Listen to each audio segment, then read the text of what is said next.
Primeiro livro dos Reis, capítulo de número 19.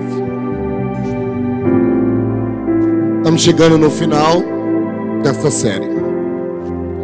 Penso que essa terça de hoje, e talvez mais uma, a gente encerra como a gente mergulhou aqui. Quem veio aqui todas as terças-feiras, nós mergulhamos aqui nas Sagradas Escrituras. Eu quero dividir a minha palavra de hoje em 3 partes. Então eu falo a parte 1 hoje, e terça que vem eu falo a parte 2 e a parte 3. Primeiro livro dos Reis, capítulo 19, versículo 1. Acabe contou a Jezabel tudo o que Elias havia feito, e como havia matado todos os profetas à espada. Então Jezabel mandou um mensageiro a Elias para dizer-lhe: que os deuses me castiguem, se amanhã a estas horas eu não tiver feito com a sua vida o mesmo que você fez com a vida de cada um deles. Elias ficou com medo. Diga comigo, medo. Mais alto, diga medo. Levantou-se e, para salvar a sua vida, se foi e chegou a Berseba, que pertence a Judá. E ali deixou o seu servo. Ele mesmo, porém, foi para o deserto, caminhando um dia inteiro. Por fim, sentou-se debaixo de um zimbro, sentiu vontade de morrer e orou. Vontade de morrer muita gente sente. Será que ora? Basta, Senhor, tira a minha vida, porque eu não sou melhor do que os meus pais. Deitou-se e dormiu debaixo de um zimbro. Hoje eu quero me deter só nessa parte. Na terça que vem eu faço a outra parte. Até o capítulo de número 17,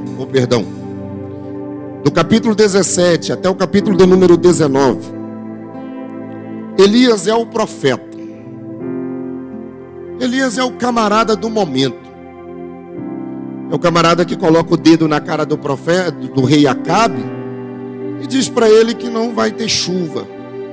E ele é ousado em dizer, segundo a minha palavra, e não teve chuva. Ele vai viver os ambientes de treinamentos que Deus vai proporcionar para ele. Querite e depois Sarepta. Em cada um desses ambientes, Elias é fortalecido em Deus. Em cada um desses ambientes, Elias vai construindo dentro de si um homem diferente em Deus. A intimidade de Elias com Deus é tão grande, que o texto diz que o filho da viúva morre. Elias leva o menino para dentro do quarto, ora, e o menino ressuscita. Olha o nível de intimidade. O nível de intimidade de Elias com Deus é tão grande que quando ele manda Obadias dizer que ele estava vivo, mandar dizer para Acabe que ele queria ter um encontro com ele, ele disse: vamos para o Monte Carmelo. É no Monte Carmelo, diante dos 450 profetas de Baal, 400 profetas de Astarote, que Elias desafia eles. Repara o altar e vai fazer a sua segunda oração. E a segunda oração de Elias é: Deus, manda fogo do céu. E o Deus de Israel mandou fogo do céu. Sai dali. Elias disse assim: Acabe, pega um carro aí, viu? Porque está vindo uma chuva aí. E se tu não correr, a chuva te pega. E o texto diz que Elias ora, e Deus manda uma chuva abundantemente. Esse Elias, Nicole, não tem medo de ninguém. Esse Elias não tem medo dos 450 profetas de Baal. Ele mata os caras na espada, sozinho. Esse Elias mete o dedo na cara de Acabe e não tem medo do profeta ou do rei Acabe. Só que no capítulo 19, olha o texto. depois dele viver tudo isso, a Jezabel se apresenta. O problema da Jezabel é que ela vai causar uma pressão psicológica. Diga comigo, pressão psicológica. O diabo, ele é especialista nisso. E às vezes, a maior agressão que a gente sofre não é física, é verbal. E se tem uma coisa que o diabo é especialista, é em oprimir pessoas. E é sobre isso que eu queria pensar. Põe aqui para mim o banner, minha filha. Até os fortes se cansam. Eu vou dar seguimento mais ou menos na linha que foi pregada aqui domingo. Só que hoje eu vou explorar algumas coisas. Olha o que Jezabel fez. Ela chama um mensageiro, Thierry, e diz para o mensageiro assim: leva uma mensagem para o Elias, o profeta. O mensageiro chega e diz: Elias, por favor, deixa eu te falar. Assim diz Jezabel para você: amanhã, nesse mesmo horário, você estará morto. O que você fez com os profetas de Baal, a Jezabel manda te dizer que amanhã você vai estar morto. Vai acontecer com você. Irmão, quando Elias recebe a notícia, ao invés dele dizer assim: quem essa mulher pensa que ela é? Eu sou o profeta. Eu tenho intimidade com Deus. Eu orei, Deus ressuscitou o filho da viúva. Eu orei, Deus mandou fogo, Deus mandou chuva. Eu tenho intimidade com Deus. Quem que essa mulher pensa que ela é? Só que não é isso que acontece. O texto diz que depois de Elias ter vivido tudo isso, quando ele recebe a notícia do mensageiro de Jezabel, o texto diz: Elias ficou com medo. Diga comigo, medo. Não, diga mais alto, diga medo. Por que Elias ficou com medo? Abra a sua Bíblia, Tiago capítulo 5. Vamos de Bíblia. Tiago capítulo 5. O pastor onde está Tiago? Está depois de Gênesis, ali por ali, Êxodo, alguma coisa assim. Tiago capítulo de número 5. Olha o texto.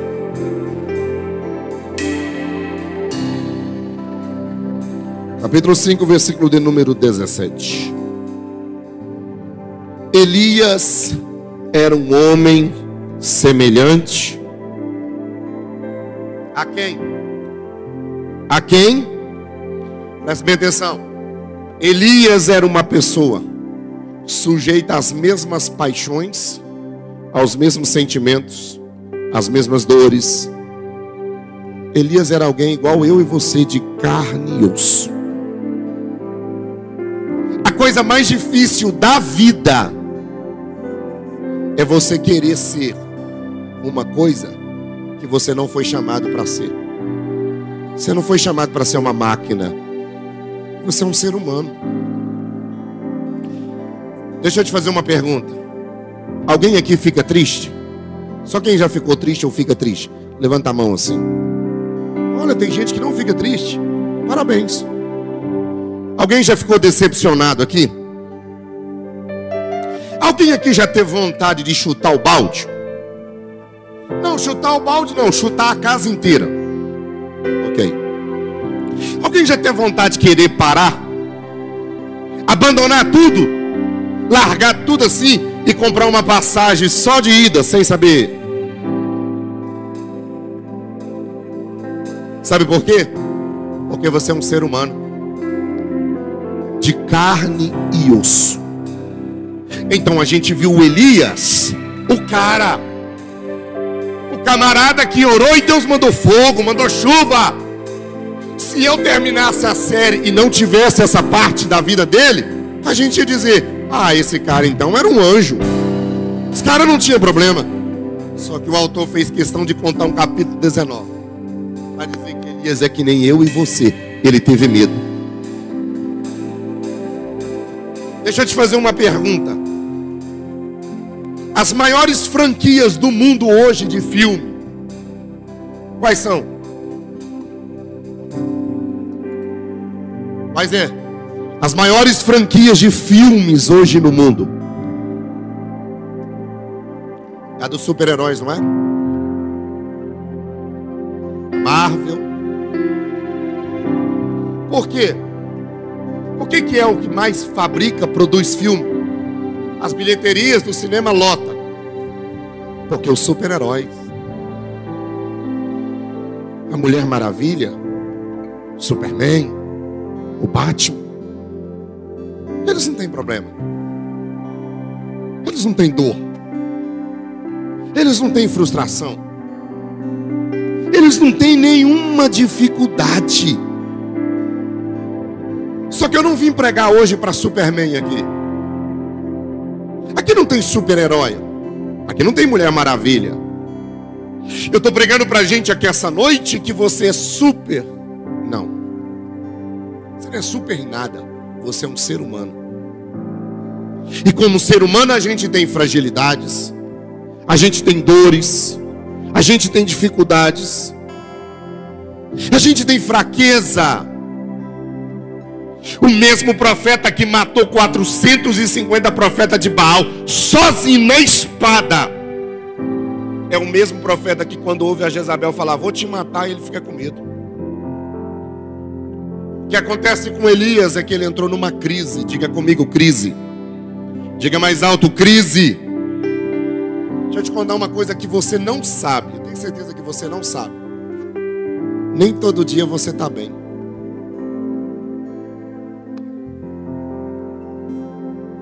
Nem todo dia você está bem. Tem dia que você não está bem. Tem dia que você não tem força. Até os fortes. Semana passada, foi quinta-feira. O Gustavo está ali, ó. Eu tive um almoço e eu fui para Anápolis. Eu fui pregar numa igreja. Talvez foi um dos meus piores dias esse ano. Eu só fui porque realmente eu precisava ir. Eu tinha que cumprir aquele compromisso. Mas eu não estava bem. O Gustavo foi comigo. Eu não estava bem. Por quê? Porque eu não sou super-homem. Tem dia que eu não estou bem. E aí é no dia que a gente não está bem que a Jezabel vai usar uma pressão psicológica para mexer com Elias. Olhe para mim, escute. De acordo com a Bíblia, nós somos formados por uma tricotomia: espírito, alma e corpo. Você pode repetir comigo? Espírito, alma e corpo. Mais uma vez, espírito, alma e corpo. O nosso corpo é formado pelos 5 sentidos: tato, olfato, paladar, audição e visão. O nosso espírito, o nosso corpo, ele tem um espírito. E esse espírito, quem soprou nele foi o próprio Deus. E quando ele soprou, ele deu sobre nós o que nós chamamos de vida. Prova tanto, põe para mim Romanos 8:16. Olha o texto. Romanos 8:16. A Bíblia diz, presta atenção ali, ó. Romanos 8:16. Olha o que o texto diz. O próprio Espírito. Perceba que a palavra Espírito está com E maiúsculo, sim ou não? Porque ali está falando de uma pessoa. O próprio Espírito Santo se comunica com o meu espírito. O meu espírito ali está com E minúsculo. Está falando da minha vida. Então, para comunicar com a minha vida, é o Espírito Santo que comunica com a minha vida. Quando a sua vida quando o teu espírito não está bem, é o Espírito Santo do céu que vai comunicar conosco. É por isso que quando Jesus é levado aos céus, os discípulos pensam que vai ficar órfão, e ele diz: não, vocês não vão ficar órfãos, eu vou deixar outro. Quem é o outro? Consolador. É o meu Espírito Santo que vai habitar dentro de vocês e vai conversar com o teu espírito. Só que nós temos a terceira parte. Primeiro é o corpo, segundo é o espírito, terceiro é a alma. E a alma vem de psique. E a palavra psique, a alma, é o centro das nossas emoções. A palavra psique é o prefixo de psicologia, psiquiatra. E aqui a gente tem o maior problema da nossa vida. Redobre a sua atenção. Tem gente dormindo, irmão. Dá uma cutucada nos 3 aí, diga: irmão, vai dormir em casa. Não, cutuca aí, irmão. Porque se você não cutucar, ele não vai perceber. Cutuca, que eu estou vendo aqui, o cara está dormindo, a mulher está dormindo. Ai, Jesus. Escute, olhe para cá. O maior inimigo que você tem e que eu tenho não é externo, é interno. O maior inimigo que a gente tem é as nossas próprias emoções.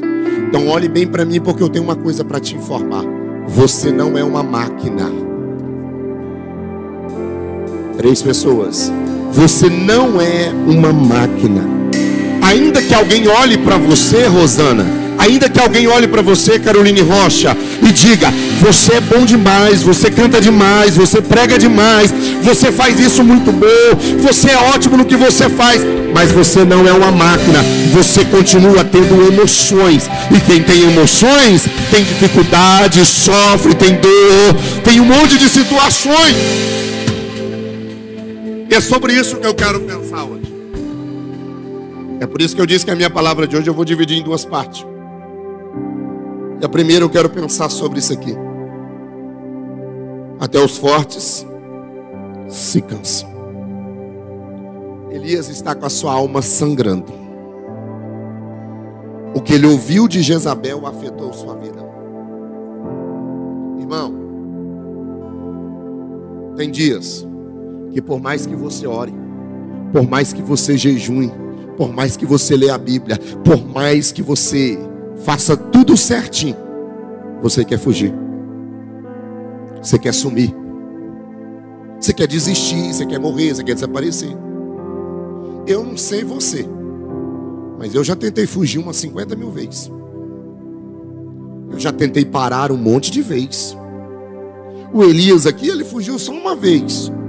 E eu já tentei fugir várias vezes. Pastor, e por que isso acontece? É porque na nossa caminhada existem 3 tipos de cansaço: físico, emocional e espiritual. Já eu chego em você.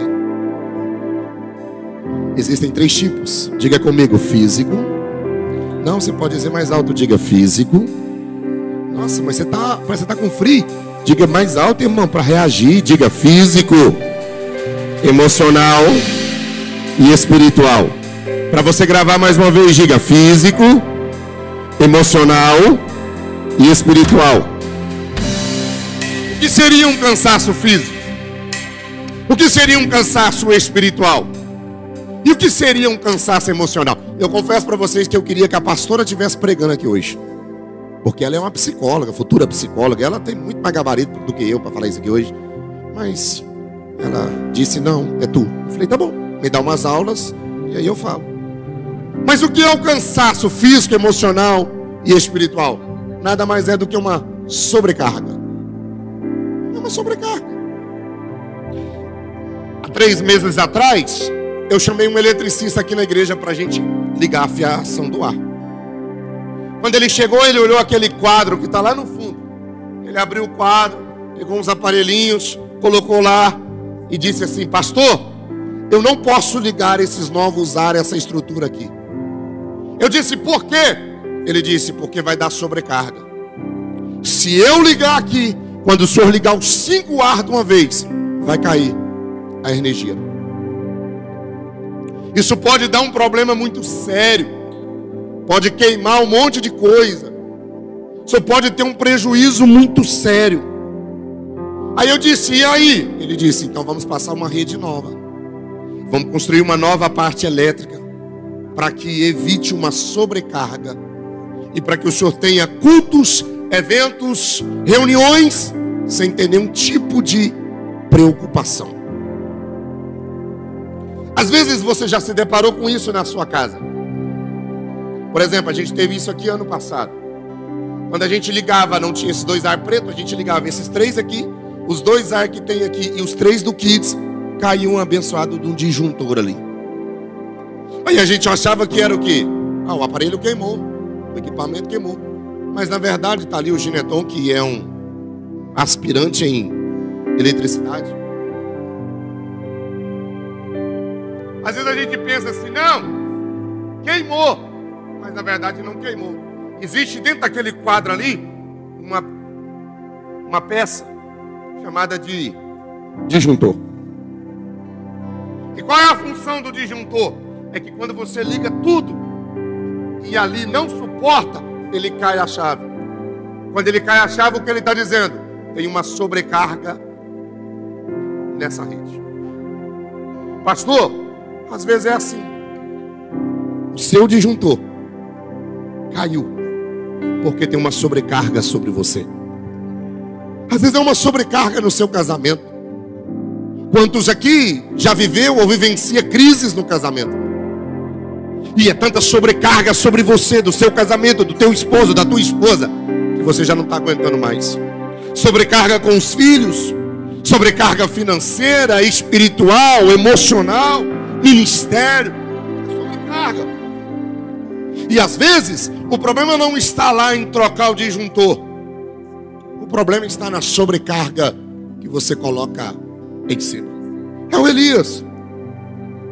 É o Elias que viveu tanta coisa com Deus. Só que agora no capítulo 19, ele está cansado. É o Elias que orou, mas agora é o mesmo Elias que está dizendo, eu não estou bem, eu não aguento. E cá para nós, nessa caminhada nossa, existem coisas que esgotam a gente. Existem coisas que cansam a gente. Existem ambientes que a gente convive que deveria ser mais leve. Na sua casa, o ambiente que deveria ser mais leve é o ambiente da sobrecarga. O ambiente que deveria ser mais iluminado de paz é um ambiente que está mais sobrecarregado. Pastor, mas essa terça-feira Deus trouxe você aqui para liberar uma palavra sobre o seu coração. E qual é a palavra? Deus vai arrancar toda a sobrecarga que está sobre a tua vida. Só que algumas dessas sobrecarga é você quem vai arrancar.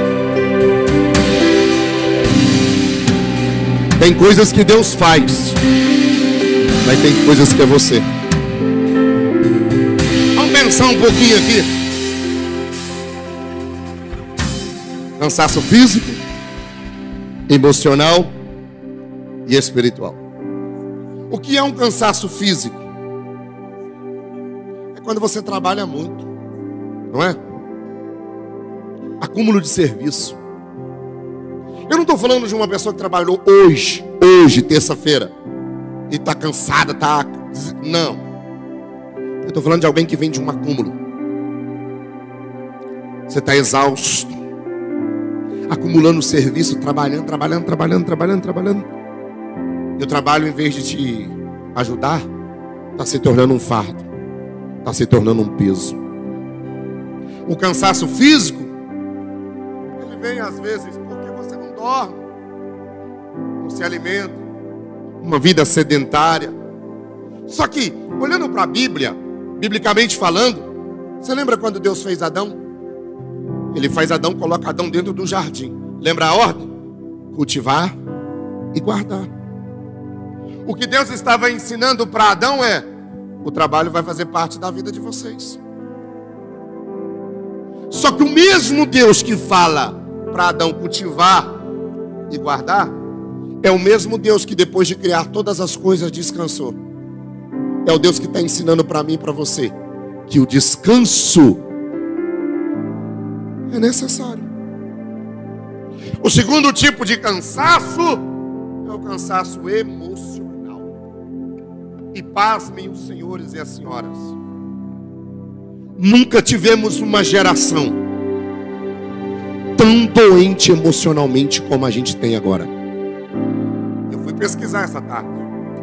As pesquisas apontam que de 2019 para cá, quase 1 bilhão de pessoas, entre adolescentes, jovens, adultos, sofrem de algum transtorno mental. As causas: o ambiente, seja na sua casa, seja na igreja, seja no trabalho. Você conhece alguém que é desequilibrado emocionalmente? Você conhece alguém que carrega marcas, traumas, dores, frustrações? Pessoas com bipolaridades, cansaço emocional. Pessoas que ela vai na tua casa, hoje de manhã ela está de um jeito, de tarde ela está diferente. Pessoas que vêm para o culto domingo, ela te dá a paz do Senhor com um abraço. Na terça-feira passou só um dia, ela já está totalmente diferente. Pessoas depressivas, ansiedades, crises e mais crises, cansaço emocional. Tem gente que vive debaixo de um fardo tão pesado, um trauma, uma frustração, que isso faz com que ela paralise a sua vida. Só estou te fazendo uma introdução. Já já eu entro com mais detalhes aqui. O terceiro é o cansaço espiritual. Porque a gente acha que a gente só cansa físico e outros só acham que cansa emocionalmente. Mas tem cansaço espiritual. Pastor, como que alguém cansa espiritual? Quando você tem desânimo, quando você tem frieza para estar na igreja, quando você não quer ler a Bíblia, quando você não quer orar. Isso é o quê? Cansaço espiritual. Quando você olha para a sua vida e diz assim: eu sou incapaz de ficar fazendo as coisas, você não tem ânimo para fazer nada do reino de Deus mais. Quer um outro exemplo? Quando você começa a ficar perdido no seu propósito, aí você começa a andar em círculo. Quando você começa a ter crise de identidade, você não consegue. Isso é o quê? Cansaço espiritual. E na maioria das vezes, a causa do seu cansaço espiritual é porque você desconectou com o céu. É aquela história. Você acha que você tem 10 anos de crente e não precisa mais orar. Você sabe por que o pastor pega tanto no pé para vir para a igreja? Porque é na igreja que você renova as suas forças. Começa a ficar sem vir na igreja 1, 2, 3, 4, 5, 6, 7 semanas para você ver o que vai acontecer com você.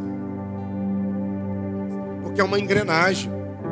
Quando você vem para a igreja, que você senta, que você ouve o louvor, que você ouve a palavra, que você abraça o irmão, que você cumprimenta o irmão, que você conversa, você está gerando em você um renovo espiritual para te alimentar.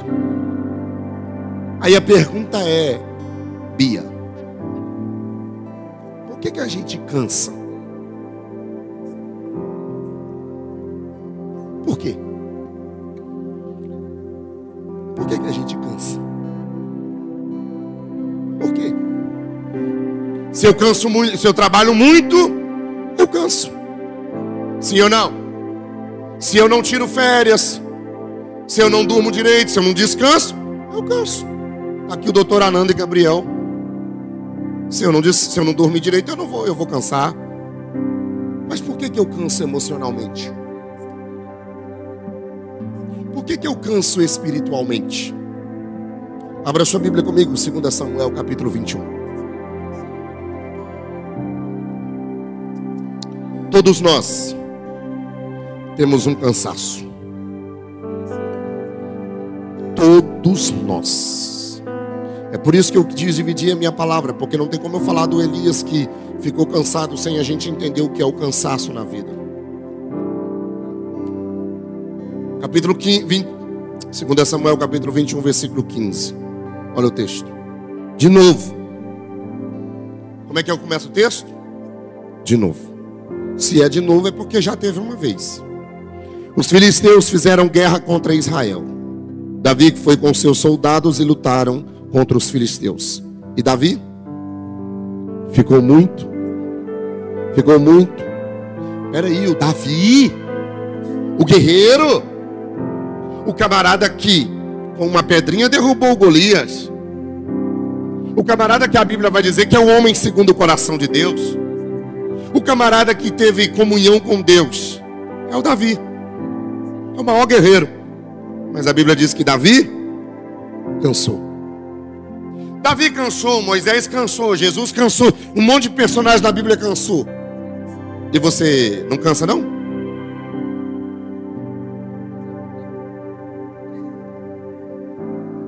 Se você cansa, eu também canso. Se você cansa, eu também canso. Só que presta atenção, o cansaço não é sinal de fraqueza. O cansaço é sinal de que você está numa guerra. Não é fraqueza, você está numa guerra. É porque você está lutando. Aí eu fui ler hoje à tarde. Eu fui pesquisar algumas coisas. E eu anotei algumas coisas legais aqui que eu encontrei, que eu queria dividir com você. Sabe por que a gente cansa, Rosana?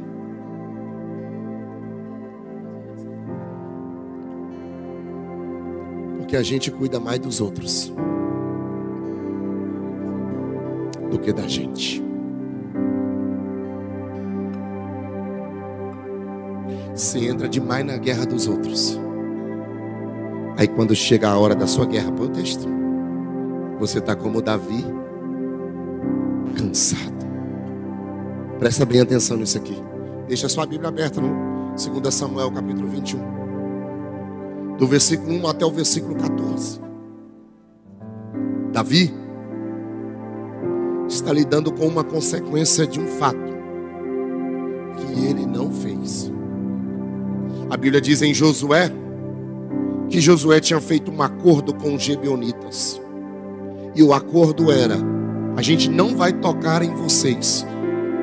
O tempo passa e Saul assume o trono. Só que um dia Saul vai lá e toca nos gibeonitas. Saul quebrou o acordo. O tempo passa e o Davi assume. Davi assumiu o reinado e está vivendo tão bem, porque agora é tempo dele. Só que aí no capítulo 21, Davi tem que lidar com uma guerra, com um problema que não foi ele que fez. Aí ele chega para o rei dos gibeonitas e diz: como que a gente resolve isso aqui? Aí os gibeonitas diz para ele assim: me dê 7 homens da linhagem de Saul para eu matar. Porque aí quando eu matar os 7 homens, a gente volta a ter aliança. Davi vai preparar os 7 homens. E no meio desses 7 homens tem um que eu até preguei sobre ele esses dias aqui, chamado Mefibosete.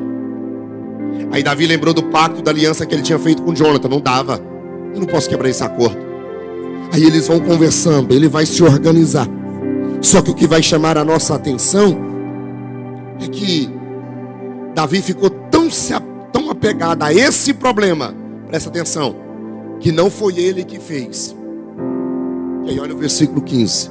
De novo, os filisteus levantou para uma guerra. Só que essa guerra agora dos filisteus não é contra Saul, é contra Davi.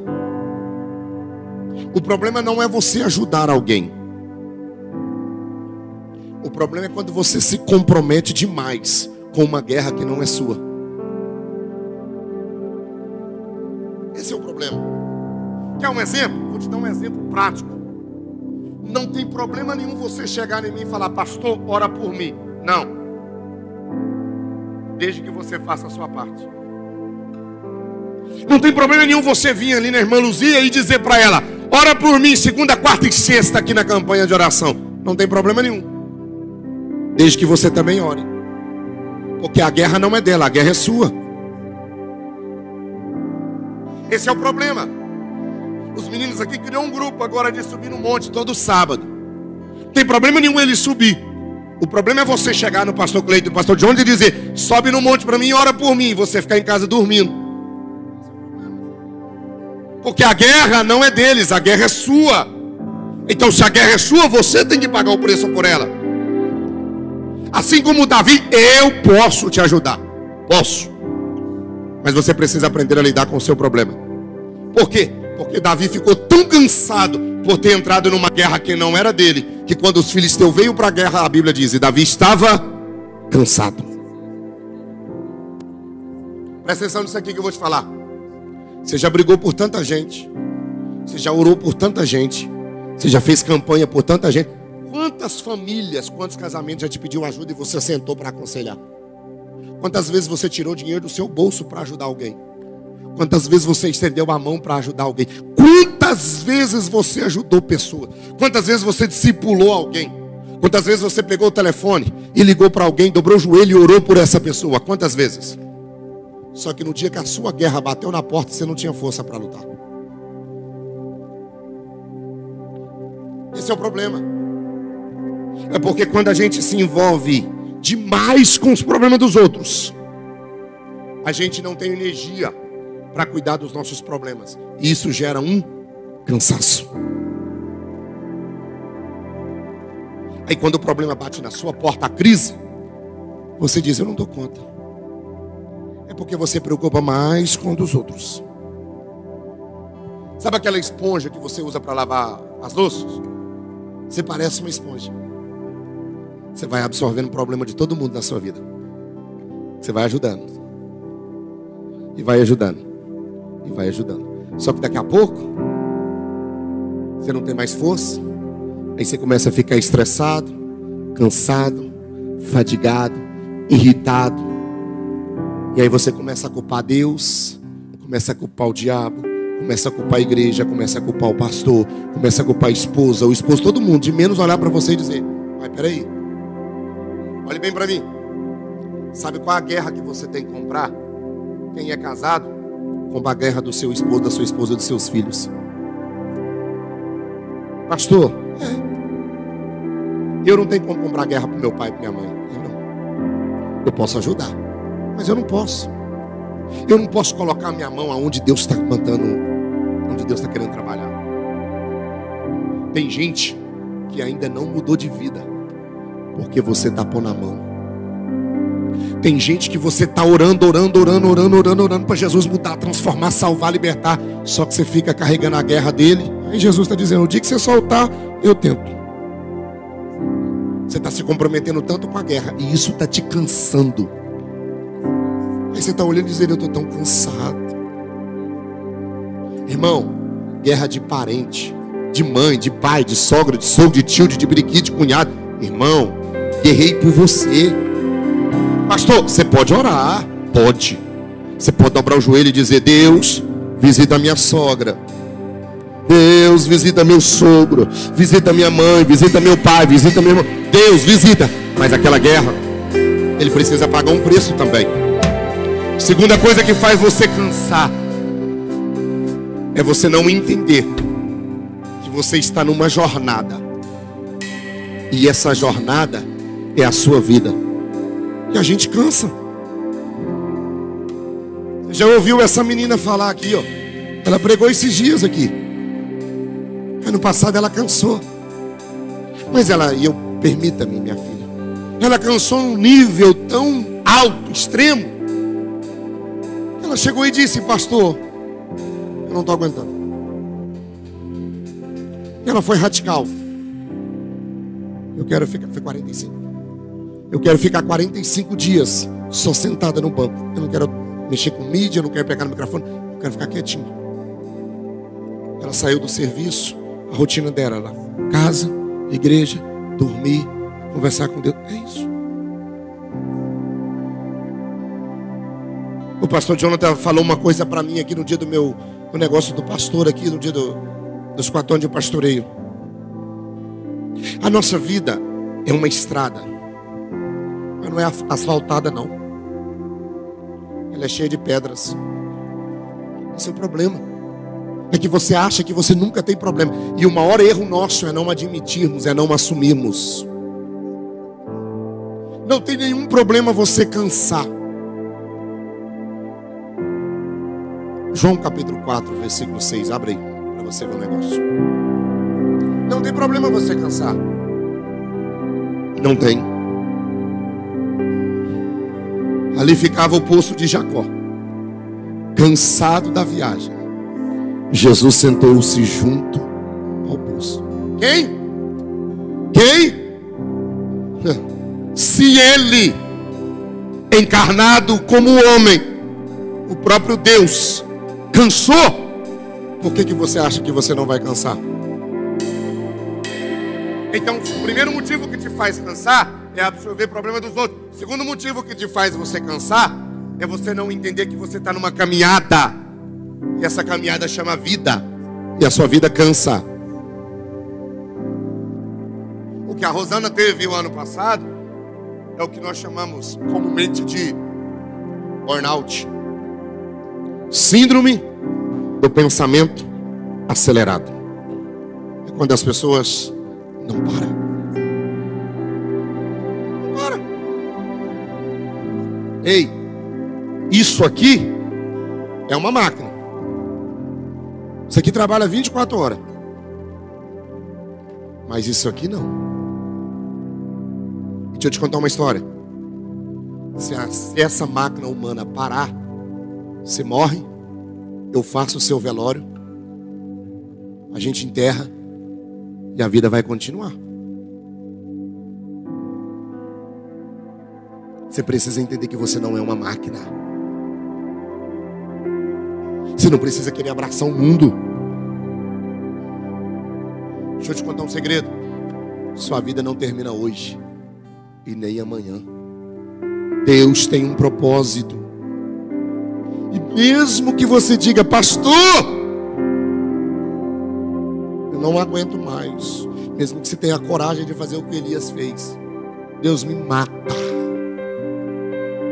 Deus, se eu morrer, eu não vou ter preocupação, eu não vou ter dívida, eu não vou ter marido enchendo o saco, eu não vou ter esposa enchendo o saco. Deus vai olhar para você e vai dizer assim, eu não vou te tirar daí, porque eu tenho muito para fazer na sua vida. Sabe por que eu canso?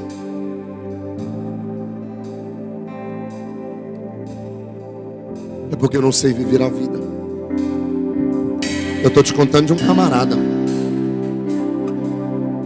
que estava vivendo o seu melhor momento, estava no auge do seu ministério. Se fosse nos dias de hoje, aonde ele ia chegava, lotava. Era o cara. Mas ele cansou. E sabe por que ele cansou? Deixa eu te contar uma historinha que você sabe. Até o super-herói mais importante, chamado de Superman, quando foi exposto a Kryptonita, o que aconteceu com ele? Vou te dar um conselho, compra um livro chamado Kryptonita e leia. Leia ele, você vai gostar dele. Jesus está sentado no poço. E por que ele sentou? Porque ele estava vindo de viagem, ele cansou. Olha para você ver como é a Bíblia. Olha para você ver. Deus tirou o povo do Egito com a mão forte, colocou o povo num deserto e disse para eles, eu vou direcionar vocês para a terra que mana leite e mel, mas vocês vão ficar 40 dias, ou perdão, 40 anos caminhando por esse deserto. Só que Deus nunca disse para esse povo que eles iam viver 40 anos andando de forma ininterrupta, sem parar. Já leu o texto? Todas as vezes que esse povo chegava num lugar, estava escrito assim, e o povo se acampou, e o povo armou a tenda, e o povo acampou. Sabe o que é isso? A palavra acampar quer dizer descansar. Deus disse, olha, vocês vão ficar 40 anos. A caminhada até a terra que mana leite e mel é longa, mas não se esqueça, quando você estiver cansado, você precisa descansar. Deixa eu te contar uma coisa, antes de eu terminar, escute. O terceiro motivo que faz a gente cansar. O primeiro é porque a gente se importa demais com os outros. O segundo É porque a gente não entende que a gente está numa estrada, uma jornada chamada vida, e que tem horas que o próprio Jesus cansou e parou. Você precisa parar. Terceiro, a exaustão espiritual. Você vê muitos pastores, muitos líderes, pregadores, pregadoras, cantores e por aí afora, servindo, viajando, mas também cansam. Tem gente que olha para mim e acha que eu sou um anjo, que eu não canso, que eu não tenho dores, que eu não tenho problemas. Todo líder, seja pastor ou líder de qualquer área, ele cansa, ele tem dor, ele tem exaustão, ele tem cobrança, ele tem responsabilidade. Moisés um dia estava no monte, de mãos levantadas, e a Bíblia diz, e as mãos de Moisés cansou. O ministério cansa.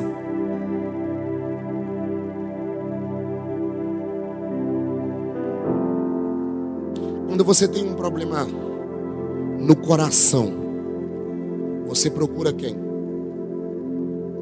Quando você tem um problema na lombar, você procura quem?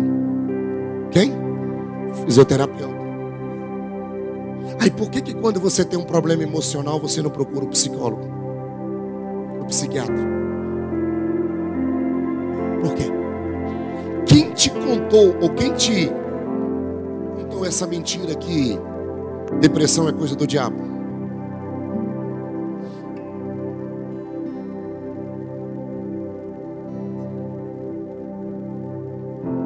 Eu estou falando isso aqui na igreja, e eu tenho falado para muitas pessoas aqui na igreja, seja em gabinete, seja em curso. Eu tenho falado isso esse ano para muita gente.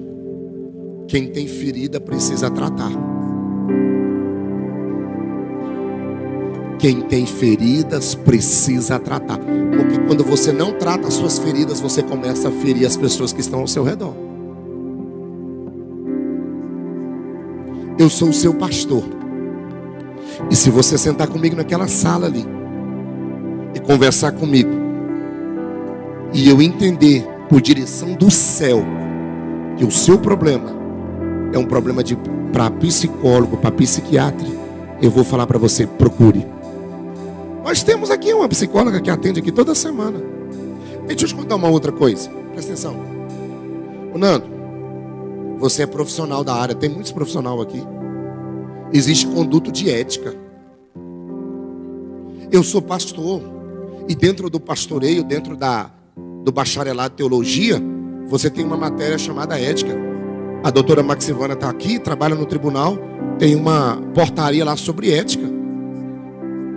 A maioria de vocês aqui, por que não dizer quase todos, que senta no meu gabinete, a minha primeira palavra é: o que você conversa comigo fica aqui.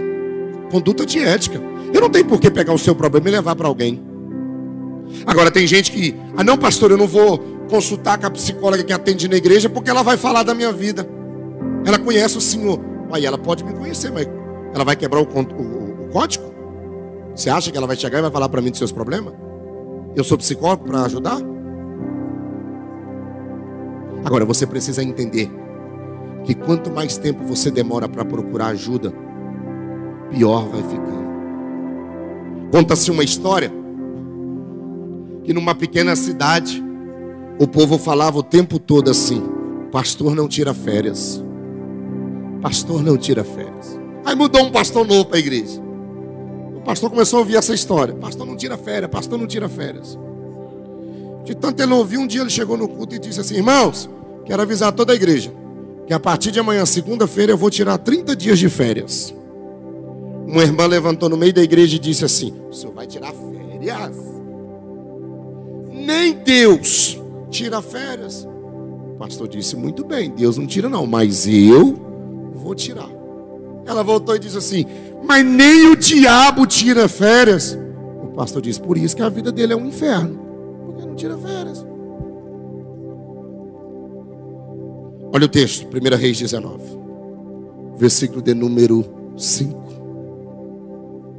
Elias deitou debaixo de um zimbro.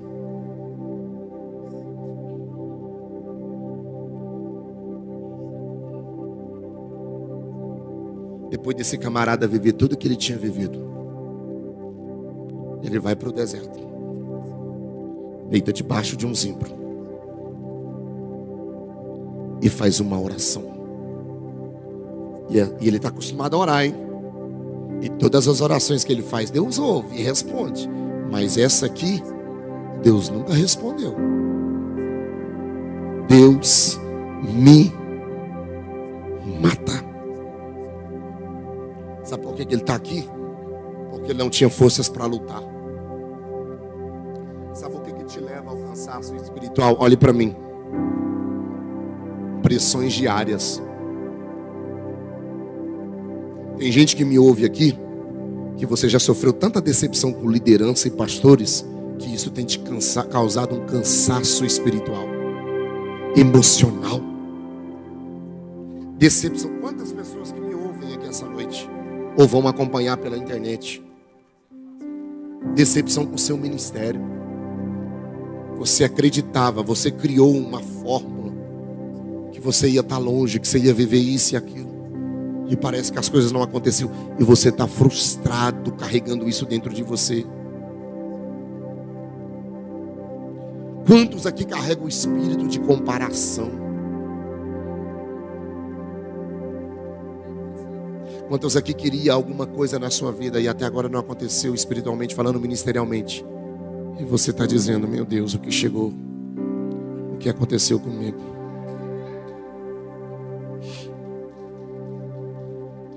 Pastor, o que eu vou fazer diante de tudo isso? Olhe para mim e deixa eu terminar. Terapia não é pecado. Pede ajuda. Procure alguém.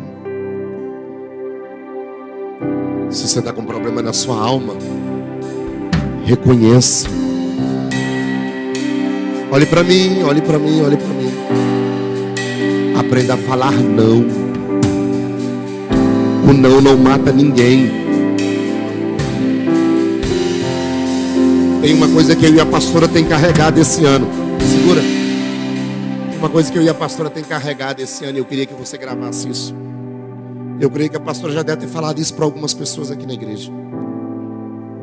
Você precisa ter saúde física, emocional e espiritual para você viver as promessas que Deus tem para sua vida. Se você não tiver saúde física, emocional e espiritual, você não vive as promessas. Salmo 42, verso 5.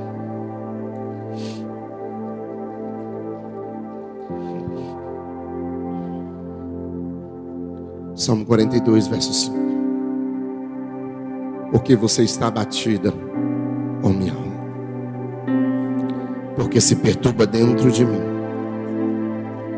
Espere em Deus, pois ainda louvarei a Ele, meu auxílio e Deus meu. Você não é forte, você só é alguém dependente de Deus.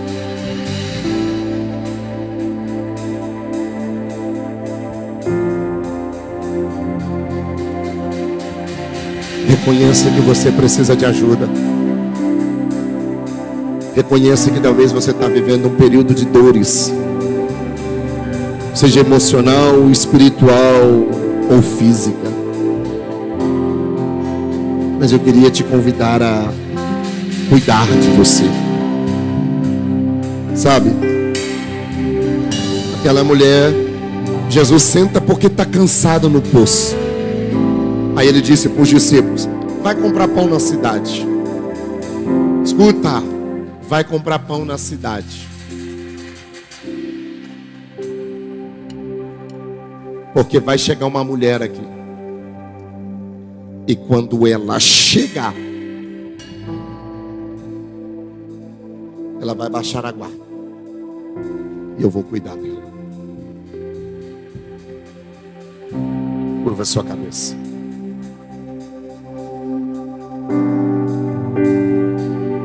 Para com essa história de querer ser forte o tempo todo. Você tem direito de se cansar, mas você não tem direito de desistir. Eu não sei como está a sua realidade,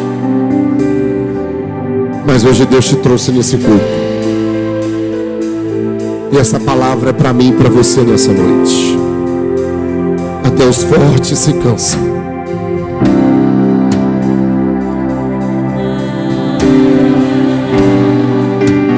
Faz meu coração ouvir tua voz. Eu sei que às vezes você quer demonstrar forte o tempo todo, mas você pode se sentir cansado espiritualmente, ministerialmente. Esse Elias estava cansado. Você só é alguém independente de Deus.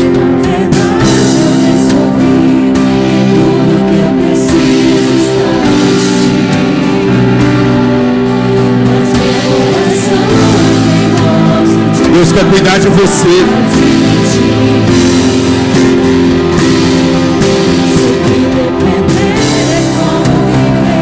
Fica de pé. Eu preciso acreditar e confiar no que você diz.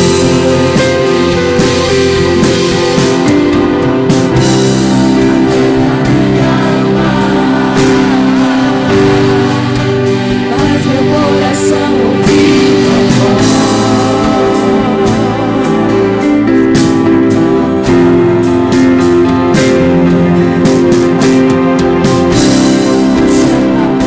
Não tem problema nenhum você cansar. E não. O problema é quando você não entende que o seu cansaço não é o fim da sua trajetória. Para de se envolver em guerras que Deus não quer que você se envolva. Aprenda a falar não para algumas coisas na sua vida. Porque no dia que a guerra chegar na sua casa, você precisa ter força. Paulo vai dizer que existem os dias maus. E os dias maus, eles chegam a todo momento. Tem gente aqui hoje que está vivendo um dia mau, mas tem gente que está vivendo um dia bom. Nunca se esqueça que a sua vida é uma jornada. E da mesma forma que você tem que reabastecer seu carro para viajar, tem que reabastecer o seu corpo com alimentação, você precisa descansar também. Curva a sua cabeça. Pai, eu te dou graças por tudo que o Senhor falou conosco essa noite. Eu sei que até os fortes se cansam. Tem gente que chegou aqui, Jesus. Tem gente que vai ouvir essa palavra talvez daqui a alguns dias, alguns meses ou daqui a alguns anos. Essa palavra possa falar com este homem, com esta mulher. Entender que a nossa vida, que a gente não é uma máquina. Que Davi cansou, Moisés cansou, o próprio Cristo cansou, a gente também cansa. Que a gente precisa entender que tem horas que a gente tem que parar e cuidar da nossa saúde física, emocional e espiritual. Visite essa mulher, esse homem que me ouve essa noite, essa família que me assiste pela internet. Visite eles agora. Acalma o coração dessa mulher, acalma o coração deste homem, que eles possam viver coisas grandes contigo. É o que eu declaro em nome de Jesus. Você pode aplaudir a Jesus? Deus te abençoe.